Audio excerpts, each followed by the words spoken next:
বিগত সরকারে এরকম চাল বাহানা করে 17 বছর আমাদের ভোটের অধিকার কেড়ে নিয়েছে। আমাদের ভোট আমি দেব, যাকে খুশি তাকে দেব।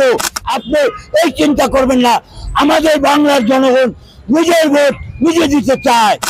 এই বিগত আওয়ামী লীগ সরকারের মতো ফেসিবাদ সরকার, খুনি হাসিনা যেরকম গণহত্যাকারী বাকশাল কায়েম করেছিল, গণহত্যা করে মুক্তিযোদ্ধাদেরকে মেরে লক্ষ্মী বাহিনী তৈরি করেছিল, আপনি এই ব্যবস্থাকে এখনো ভাঙেন নাই। কেননা আপনি ভাঙবেন কিভাবে? আপনি যে কোনো রাষ্ট্রের উস্কানিতে আমাদের ভোটের অধিকারকে বাঞ্ছিন করবার চেষ্টা করতেছেন। তাই বলতে চাই, মোহাম্মদ ইউনূস সাহেব, আপনি অবিলম্বে নির্বাচনের মেয়াদ ঘোষণা দিন। অবিলম্বে আমাদের এই দাবি আপনার কাছে। আর আমাদের জনগণের ভাগ্যকে পরিবর্তন করার চেষ্টা করুন এবং জনগণের নির্বাচিত সরকার হাতে ক্ষমতা হস্তান্তর করে আপনার ম্যান্ডেট নিয়ে আপনি যে থাকেন। শাহাবুদ্দিন সাহেব যেরকম বাংলার জনগণের মাঝে মাথার মুকুট হয়ে খাড়া ছিল, সেরকম আপনাকেও থাকার ব্যবস্থা আপনি নিজে করুন।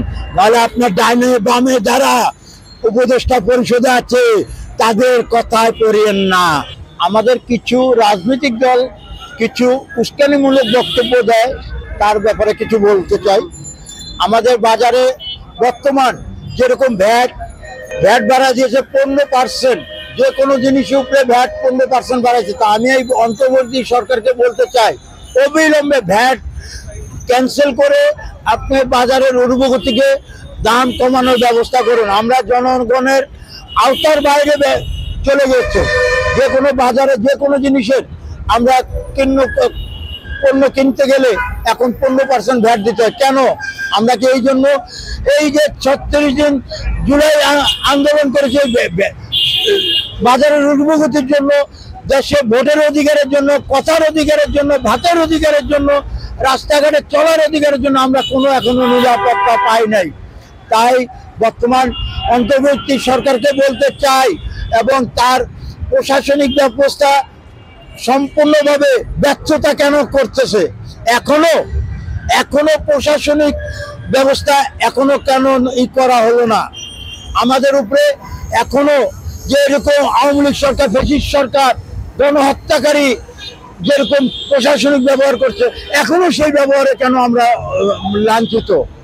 নিজের জানকে বিসর্জন দিয়ে বাংলার জনগণকে মুক্ত করে ছাড়বো ইনশাল্লাহ। এবং আমি বর্তমান সরকারকে খুব বলতে চাই, আপনি বাজারের ঊর্ধ্বগতি কমান, বাংলার জনগণের ভাগ্যকে পরিবর্তন করুন। আগে বিগত সরকারের মতো ভাগ্যকে আপনি করেন না। আমরা বাজারের ঊর্ধ্বগতি, এখন 1 কেজি চাল কিনতে গেলে 7 থেকে 10 টাকা পর্যন্ত বেড়ে গেছে।